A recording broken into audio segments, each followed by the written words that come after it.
Genesis Kapitulo 25. At si Abraham ay nag-asawa ng iba, at ang pangalan ay Seturia. At naging anak nito sa kanya si Zimram at si Joksan, at si Madon, at si Midiam, at si Ishbak, at si Sua. At naging anak ni Joksan si Siba at si Dedan, at ang mga anak na lalaki ni Dedan ay si Asurim at si Letusim, at si Lumim.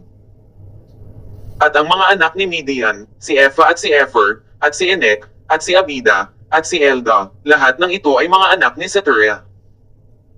At ibinigay ni Abraham ang lahat ng kanyang tinatangkilik kay Isaac. Datapwat ang mga anak ng naging mga babae ni Abraham, ay pinagbibigyan ni Abraham ng mga kaloob, at samantalang nabubuhay pa siya ay mga inilayo niya kay Isaac na kanyang anak sa dakong silanganan sa lupaing silanganan. At ito ang mga araw ng mga taon ng buhay na ikinabuhay ni Abraham, 175 taon. At nalagot ang hininga ni Abraham at namatay sa mabuting katandaan, matanda at puspos ng mga taon, at nalakip sa kanyang bayan. At inilibing siya ni Isaac at ni Ismael na kanyang mga anak sa yungib ng Macpela, sa parang ni Ephron, na anak ni Zohar na Hetheo, na nasa tapat ng Mamre. Sa parang na binili ni Abraham sa mga anak ni Heth, doon inilibing si Abraham at si Sarah na kanyang asawa. At nangyari, pagkamatay ni Abraham, na pinagpala ng Diyos si Isaac na kanyang anak, at si Isaac ay nanahan sa tabi ng Bir Lahai-roi. Ang mga ito nga ang salit-saling lahi ni Ismael, anak ni Abraham, na naging anak kay Abraham ni Agar na taga-Ehipto, na alila ni Sarah. At ito ang mga pangalan ng mga anak ni Ismael, ayon sa kani-kanyang lahi. Ang panganay ni Ismael ay si Nabayath, at si Sider, at si Adbil, at si Mibsem, at si Misma, at si Duma, at si Masa, at si Hadad, at si Tema, si Jeter, si Naphis, at si Sidma. Ito ang mga anak ni Ismael, at ito ang kani-kanyang pangalan, ayon sa kani-kanyang nayon, at ayon sa kani-kanyang hantungan, 12 pangulo ayon sa kanilang bansa. At ito ang mga naging taon ng buhay ni Ismael, 137 taon, at nalagot ang hininga at namatay, at siya'y nalakip sa kanyang bayan. At nagsisitahan sila mula sa Havilah hanggang sa Shur, na natatapat sa Ehipto, kung patutungo sa Assyria, siya'y tumahan sa harap ng lahat niyang mga kapatid. At ito ang mga salit-saling lahi ni Isaac, na anak ni Abraham, naging anak ni Abraham si Isaac.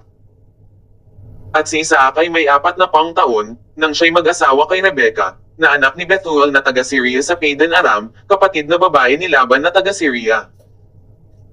At nanalangin si Isaac sa Panginoon dahil sa kanyang asawa, sapagkat bahog, at nadalangin na niya ang Panginoon, at si Rebecca na kanyang asawa ay nag-ihi. At nagbubuno ang mga bata sa loob niya, at kanyang sinabi, kung ganito'y bakit nabubuhay pa ako? At siya'y yumaong nagsiyasat sa Panginoon. At sinabi sa kanya ng Panginoon, 2 bansa ay nasa iyong bahay bata, at 2 bayan ay papaghihiwalayin mula sa iyong tiyan, at ang isang bayan ay magiging malakas kaysa isang bayan, at ang matanda ay maglilingkod sa bata. At nang matupad ang mga araw ng kanyang kapanganakan, narito't kambal sa kanyang bahay bata. At ang unang lumabas ay mapula na buong kataway parang mabalahibong damit, at siya'y pinanganlang Esau. At pagkatapos ay lumabas ang kanyang kapatid, at ang kanyang kamay ay nakakapit sa sakong ni Esau, at ipinangalan sa kanya ay Jacob, at si Isaac ay may 6 taon na, nang sila'y ipanganak ni Rebecca.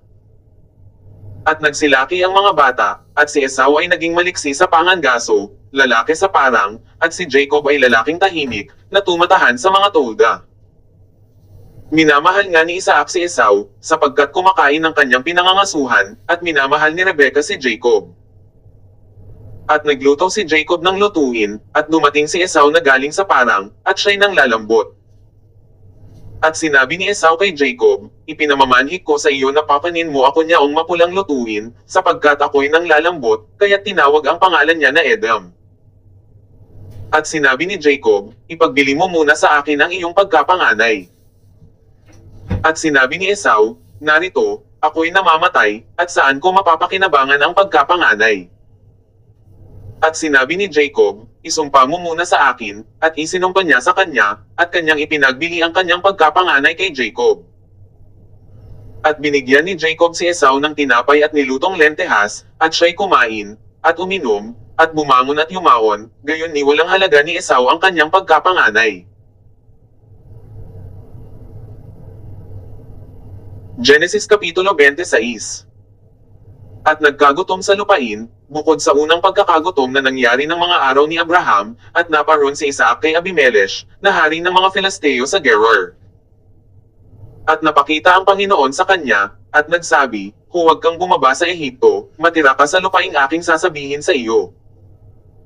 Matira ka sa lupaing ito, at ako'y sa iyo, at ikaw ay aking pagpapalain, sapagkat sa iyo at sa iyong binhi ay ibibigay ko ang lahat ng lupaing ito, at pagtitibayin ko ang sumpang aking isinumpa kay Abraham na iyong ama. At aking pararamihin ang iyong binhi na gaya ng mga bituin sa langit, at ibibigay ko sa iyong binhi ang lahat ng lupaing ito, at pagpapalain sa iyong binhi ang lahat ng bansa sa lupa. Sapagkat sinunod ni Abraham ang aking tinig, at ginanap ang aking bilin, ang aking mga utos, ang aking mga palatuntunan at ang aking mga kautusan. At tumahan si Isaac sa Gerar. At tinanong siya ng mga taong taga roon tungkol sa kanyang asawa, at sinabi niya, siya'y aking kapatid, sapagkat natakot na sabihin, siya'y aking asawa, baka ako'y patayin, aniya, ng mga taong taga rito, dahil kay Rebecca, dahil sa siya'y may magandang anyo. At nangyari nang siya'y naroong mahabang panahon, na dumungaw si Abimelech, na hari ng mga Filisteo sa isang durungawan, at tumingin, at narito't si Isaac ay nakikipaglaro kay Rebecca na kanyang asawa. At tinawag ni Abimelech si Isaac, at sa kanya'y sinabi, narito, tunay na siya'y iyong asawa, at bakit sinabi mo, siya'y aking kapatid? At sumagot sa kanya si Isaac, sapagkat sinabi ko, baka ako'y mamatay dahil sa kanya. At sinabi ni Abimelech, ano itong ginawa mo sa amin? Hindi malayong ang sinuman sa bayan ay nakasiping sa iyong asawa, at sa gayon ay pinapagkasala mo kami.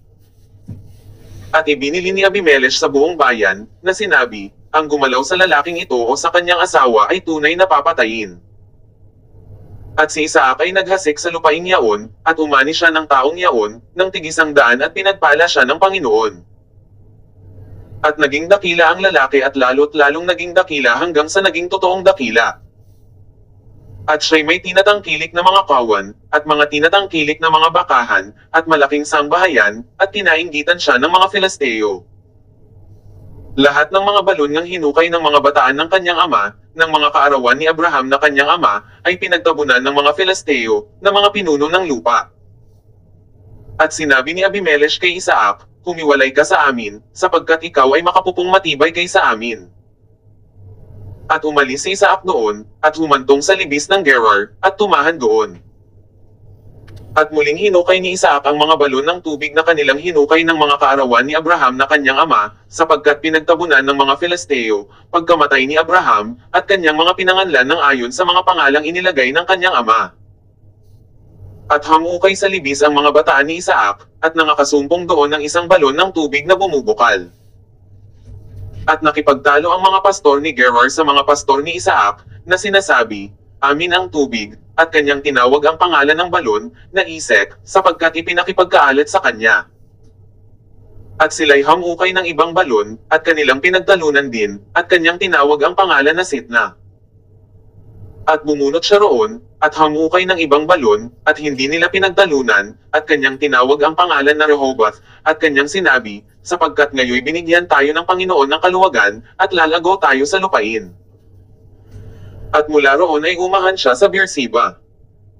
At napakita sa kanya ang Panginoon ng gabi ring yaon, at nagsabi, ako ang Diyos ni Abraham na iyong ama, huwag kang matakot, sapagkat ako'y sumasa iyo, at ikaw ay aking pagpapalain, at aking pararamihin ang iyong binhi, alang-alang kay Abraham na aking lingkod. At si Isaac ay nagtayo roon ng isang dambana, at kanyang sinambitla ang pangalan ng Panginoon, at itinindig niya roon ang kanyang tolda, at hamukay roon ang mga bataan ni Isaac ng isang balon. Nang magkagayoy si Abimelech ay naparoon sa kanya mula sa Gerar, at si Ahuzeth na kanyang kaibigan, at si Fikol na kapitan ng kanyang hukbo. At sinabi sa kanila ni Isaac, bakit kayo naparirito sa akin, hanggang kayo'y nangapupot sa akin at pinalayas ninyo ako sa inyo? At sinabi nila, malinaw na aming nakita, na ang Panginoon ay sumasa iyo, at aming sinabi, magkaroon ng pagsusumpaan tayo, kami at ikaw at makipagtipan kami sa iyo. Na hindi ka gagawa sa amin ng masama, gaya naman namin na hindi ka namin ginalaw, at wala kaming ginawa sa iyong di mabuti, at pinayaon ka naming payapa, ikaw ngayon ang pinagpala ng Panginoon. At pinaghandaan niya sila, at sila'y nagkainan at nag-inuman. At sila'y gumising ng madaling araw, at sila'y nagpanumpaan, at sila'y pinagpaulam ni Isaac, at nagsialis na payapa sa kanya. At nangyari, ng araw ding yaon, na nagsidating ang mga bataan ni Isaac, at siya'y binalitaan tungkol sa balon nilang hinukay, at sinabi sa kanya, nakasumpong kami ng tubig. At tinawag niyang Siba, kaya't ang pangalan ng bayan yaon ay Beersheba hanggang ngayon. At nang si Esau ay may 40 taon ay nagasawa kay Judith, na anak ni Biri na Heteo, at kay Basmat na anak ni Elon na Heteo. At sila'y nakasama ng loob kay Isaac at kay Rebekah.